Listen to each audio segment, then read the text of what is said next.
mais lan la ñuy xalaat salaire bi ñu leen di fay est-ce que je sais pas. ndax di nga bokk ci bureau bi pour mu gën a duun am ay avantages effectivement. man ci formation bi ñu am mooy. Le député est au service du peuple. On ne peut pas vouloir être dans ces postes de député, maire, etc.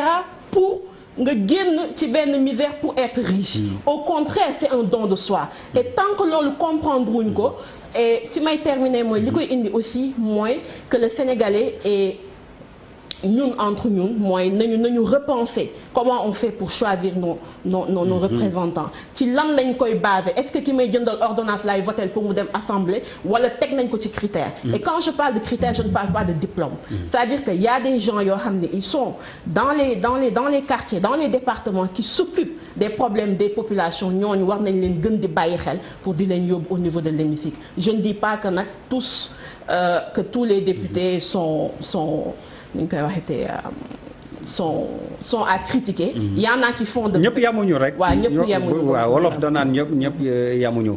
Charles Aïda Niang bu ma jàppee ci ñaar en tout cas yi ma gën a jàpp noonu dafa ni évaluer ak aussi repenser ni ñuy tànnee suñuy représentants. waaw c'est vrai de bu ñu xoolee tey ça veut dire lu ñu fi doon def lu ñu fi def. en 2000 bu ñuy voté législative yi passé moom la ñu fi mës a def rien n'a changé. ça veut dire que pouvoir yëpp yoo xamante ne dañuy contester loo xamante ne moom la ñu fiy fekk. moom la ñuy xeex bu ñu ñëwee duñ ko changé. c'est aussi aberrant que ça le pouvoir qui est en place leneen la doon wax avant muy ñëw en 2012 pouvoir bu ko précédé leneen la doon wax en 2007 mais pourquoi duñ ko changé. mais parce que tout simplement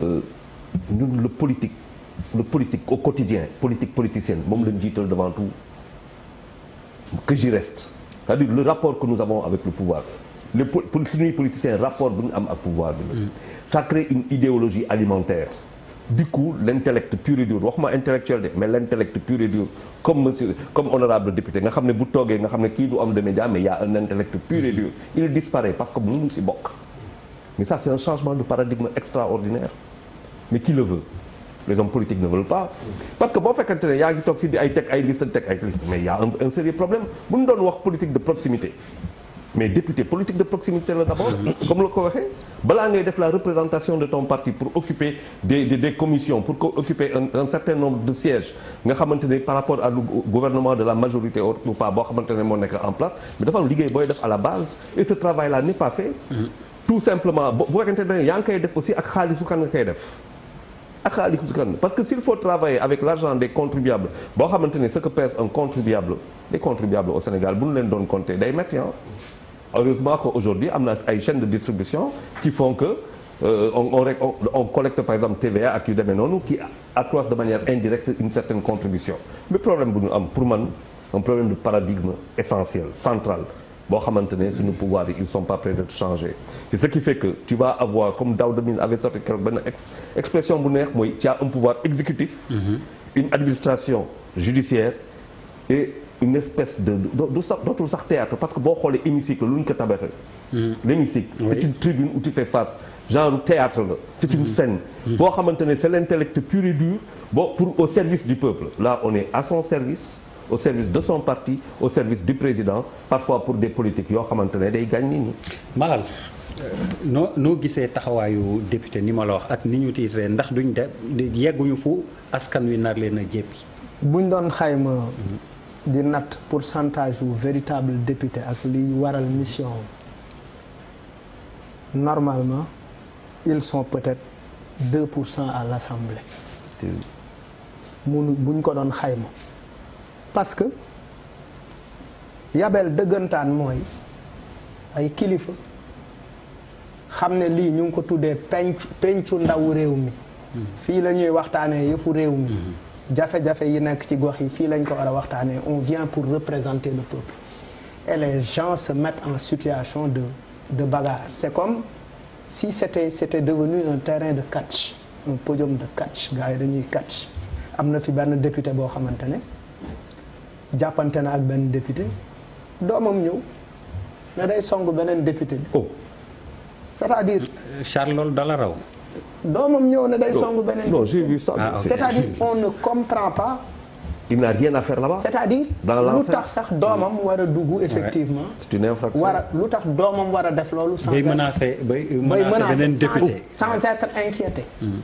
mais loolu li ko jur mooy on n'a plus de parti politique amatuñ benn parti politique parce que ce qui liy jox liy substance su parti politique mooy idéologie.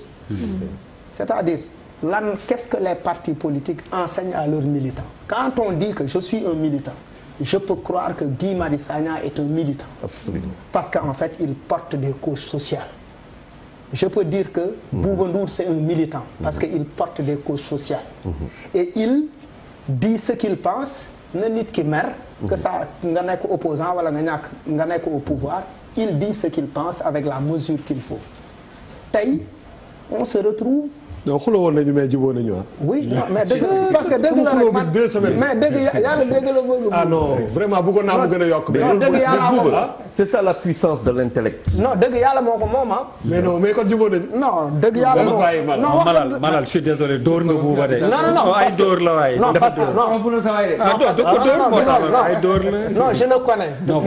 depuis 2004. non Malal continue. C'était une petite parenthèse. li ñu bëgg a wax mooy. c'est-à-dire et puis un député tu dois être cultivé. Ils ne connaissent absolument rien xamuñ dara. Moi j'ai surpris un député en train de promettre la construction d'une route à ses populations. Comme s'il avait une caisse. Comme ku am budget naan wéy naa tabax tali naa tabax hôpital. Alors que toi on te demande de représenter. C'est comme si les gens se disent qu'en fait c'est une opportunité, c'est des privilèges que j'ai. Je vais être le béni-oui-oui éternel du président de la République ou de mon parti.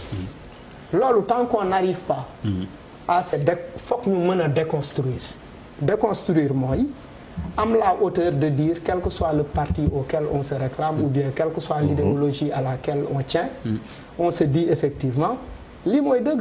C'est effectivement important pose le problème que monsieur Sow ñëw nañu man yenn saa yi sax damay yóbbaale ay nit mais quand je me lève très tôt le matin gis maire yi yenu paan boot doom boy yi ñafe yeewu et cetera yenu seen sac def ci ay dàll yenu ay mbuus nga gis kii yenu keroog benn waay laa gis mu yenu lu tolloog ay 47 matelas teg ko ci diggu bopp bi quoi di dox di jaay benn boy téye fii benn catu tissu benn boy téye fee benn catu tissu dañuy dox di dox juste pour gagner quelque chose. On doit penser à ces gens-là parce que c'est pour ces gens-là qu'on est à l'Assemblée. Absolument. Alors Bouba. waaw xam nga l'image du député. ak rôle am xam nga lan moo gën a grave ah par exemple honorable il fait le buzz pas parce que dafa def liggéeyam comme député mais il a fait un discours qui n'a rien à voir avec ñun li ñu ko soxlaa foofu. dëgg la li mu wax ni warul def ñun ñoo ko war a wax. waxu fi dara lu bees ñaata at lañ ñuy wax fii li mu wax fii ñaata at lañ ko wax. tout le monde le sait. donc buzz bi warul sax nekk. mais lui il a non attends bàyyi ma eggale rek. bàyyi ni nga ma bàyyi gars yi ñu développé. oui mais da nga wax loo xam ni tamit. déet waaw mais déet pour yow. dafa laaj virgule balaa déedéet virgule bàyyi ma defal ko sa bopp. c'est fameux. dama ne mais tojul honorable tojul fenn. non. ah oui tojul fenn. ñun soxlaawuñ ko loolu. xam nga man fan la doon tojee fenn. ministre bi ñëw teg benn loi benn projet de budget mu jóg même bu nekkee ci biir mouvance présidentielle bi wala ci APR mu ne ko d'accord ma si lii loolu lay xaar ci député. mais il défend les mêmes programmes que le ministre défend donc leçon de morale bi muy def kii député mais ñoom la engagé man li may xaar ci député bi moom mooy député bi boo xam ne. discours am day porter ci li nga xam ne mooy changer nit ñi mais du moom moo ko war a wax lii suñu débat la ñun li may xaar ci moom mooy que tey jii mu ne terre bi lan lay impacter baax na wala baaxul dama bëgg benn député bés bu ñu yeewoo gis député boo xam ne dafa nekk ci majorité di diingat loo xam ne du yoon man foofu laay waxee buzz ñun loolu lañ soxla mais pas un député qui donne un cours de truc à un autre député ñun def nañ ko pare li mu wax nii wax nañ ko fi 1 million de fois. Pourquoi mu war a spécial 100 000 vues 1 million de vues c'est pas notre problème xam nga la mooy suñu problème li ñu doon wax sànq ñu ne Guy Marius Sagna dafa dem palais mais liy génn ci kii bi ci assemblée bi mais dañu war a ubbi ay enquêtes yu bëri assemblée nationale nga mun fa taxaw jël micro cité ay nit nommément ne def nañu lii mais du ñu seet lu ñu wax noonu bu ñu ubbi ay enquête ñoo war a dem ci njuuf gi. c'est-à-dire que ñun on est où. lañ fa wax. man dama bëgg assemblée bëgg naa assemblée bu ñuy xuloo xeex bëgg naa. ay buñ fa newoon. man bëgguma assemblée buy nelaw de. oui assemblée war nañuy xeex war nañuy xuloo. je suis d'accord mais na fekk mu nekk loo xam ne. lu ko jar la.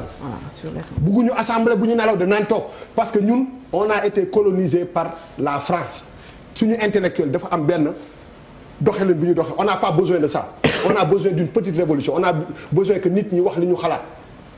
tëg fëgg ci table bi. ñay député xeex ñu àtte leen mais bu ñu dee xeex dañuy xeex. ci li nga xam ne moom moo ko jar mais